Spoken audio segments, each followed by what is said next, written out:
All righty, traders. This is Blake Morrow. You are listening to the daily roundup. Gosh, it's been a pretty quiet session thus far. Really quiet session thus far. Stocks are, I'm going to talk a little bit about where equities are at, because equities sold off a little bit, just with the S&P predominantly. Let's get over there really fast. The S&P is kind of, pulled away from those highs. I think this is pretty key resistance. I don't want to be too carried away with like downside in equities right now while we're above the 4,400 level. And also because if you look at the Dow continues to be, bid up and favored at the moment. But let's actually take a look at the Dow really quick, since it is outperforming and you're seeing, yields move up a little bit, and there's the Dow. So the Dow is probably going to find some resistance right around the 78% retracement. I'm assuming maybe a little higher. But if the Dow starts rolling over, I think that's going to weigh on the rest of the market. You can see the NASDAQ is definitely underperforming due to rates being a little stronger. Here's the 10-year yield continuing to break out higher. The 10-year bond market is, obviously continuing to make lower lows in this trend. We are approaching pretty key support, as you all know. I continue to go back to stocks will trade a little heavier. Stocks will continue to trade a little heavier as long as, especially if yields continue to move up. And I know Stelios had made a point in mentioning, if the 30-year drops below this 130, well, it's probably like 131. If we start making new trend lows, I think that equities are going to take notice of that. And, the Dow may be outperforming right now, but I don't know if it may just outperform. Outperform is different than just outperforming is different than going up, right? If you're outperforming, that could mean that the stock market is, you have S&P going down, NASDAQ going down, Dow going down, just that the Dow is not going down as quickly as the NASDAQ or the S&P. So just because the Dow might perform a little bit better doesn't mean it's going to avoid moving lower, if that makes any sense. Couple other things. Let's talk about the Aussie dollar. I started a short here about 5 pips ago. I'm just letting you guys know intraday. For those of you that are not in the chat room. So if you're not in chat, just letting you guys know, I'm starting a little bit of a short trade in the Aussie.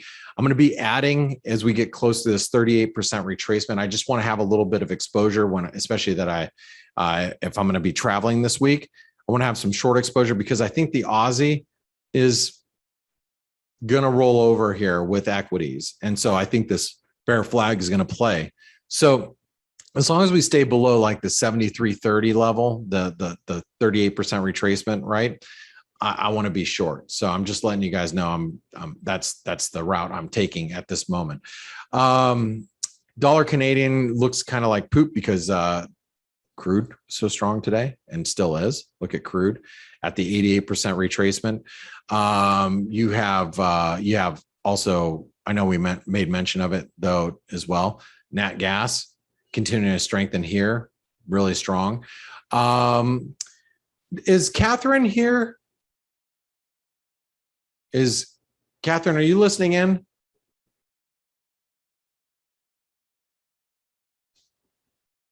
Hey, you asked a question. I'm sorry, and I missed it just because I've been a little scatterbrained this morning, being that it's Monday and I've got a bunch of things going on.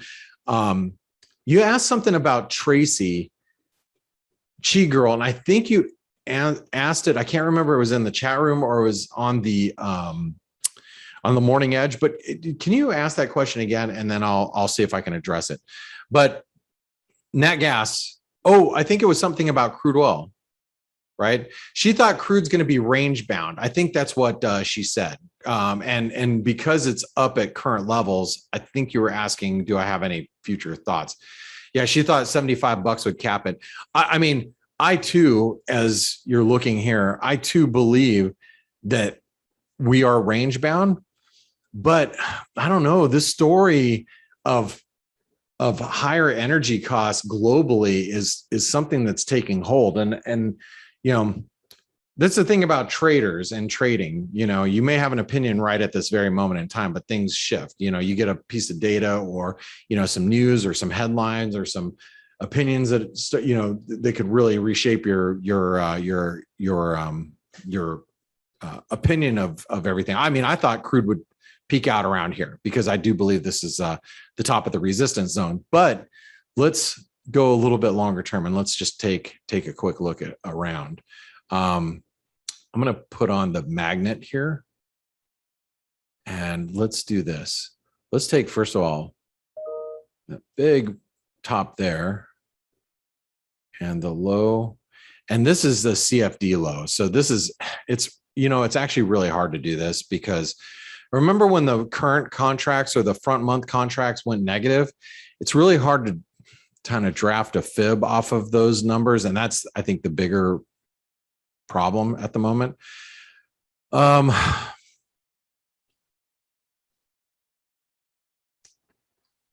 That's hard to say. I mean, the flip side of that is if we break 80, I mean, if we break above 80, that's going to be a big breakout. I don't think there's going to be a lot that's going to stop crude. You know what I mean? So this low here is not correct.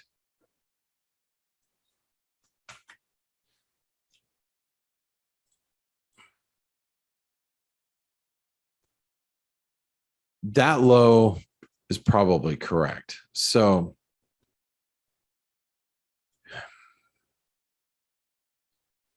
given that that's a 618 retracement and that comes in around that $76, $77 a barrel.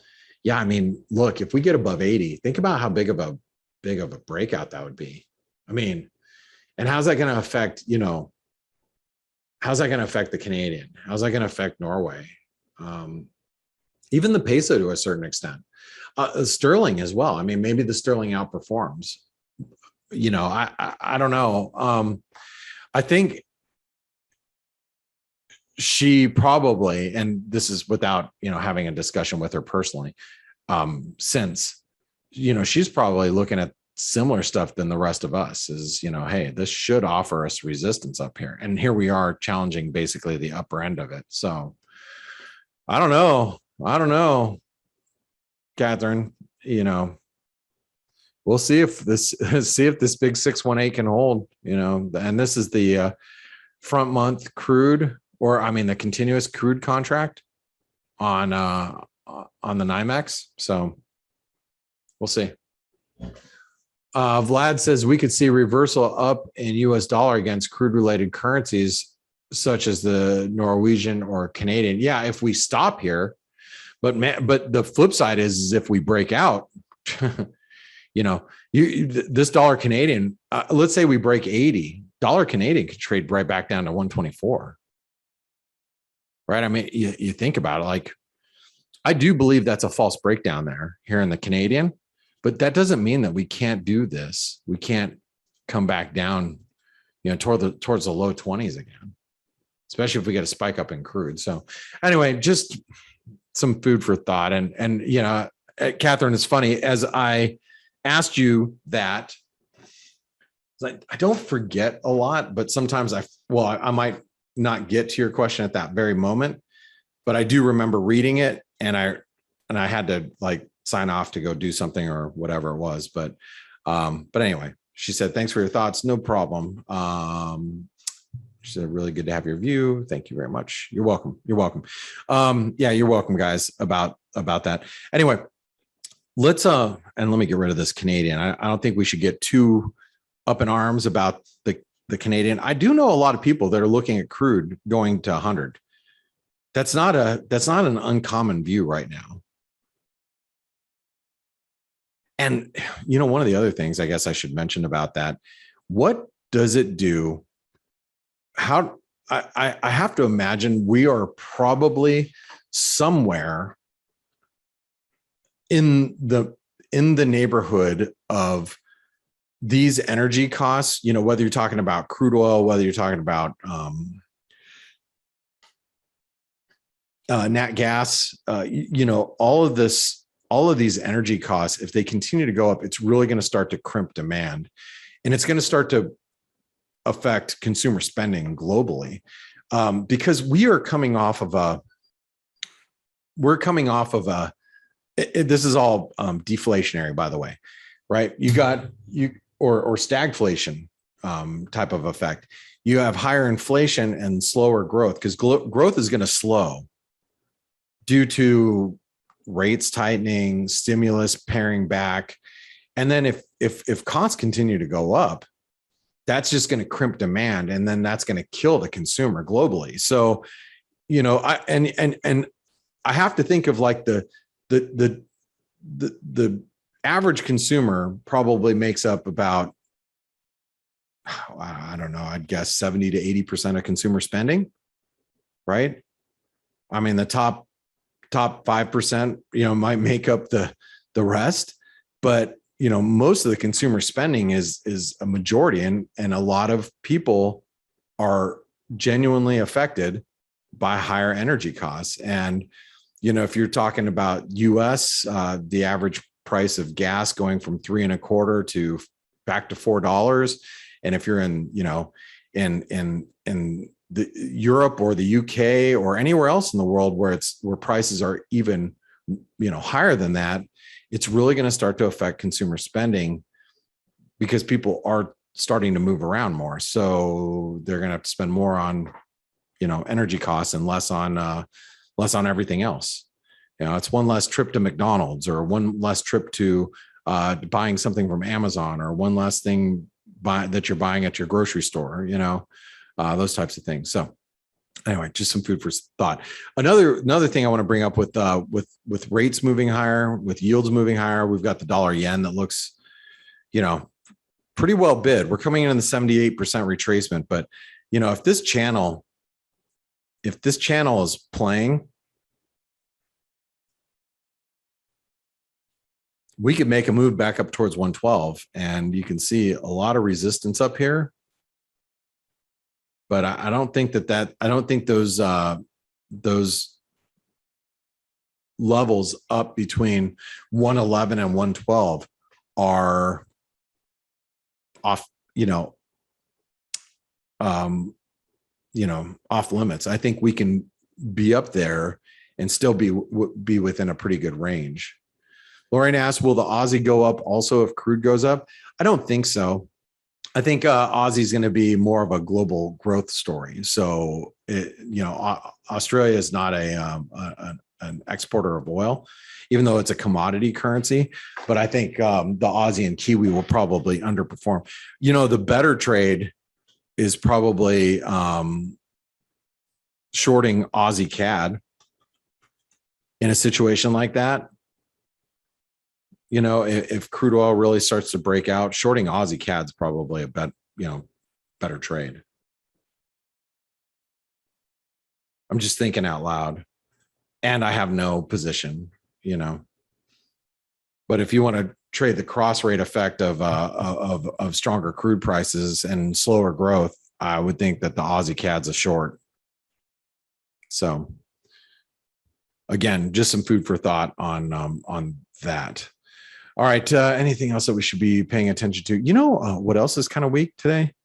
Cryptos.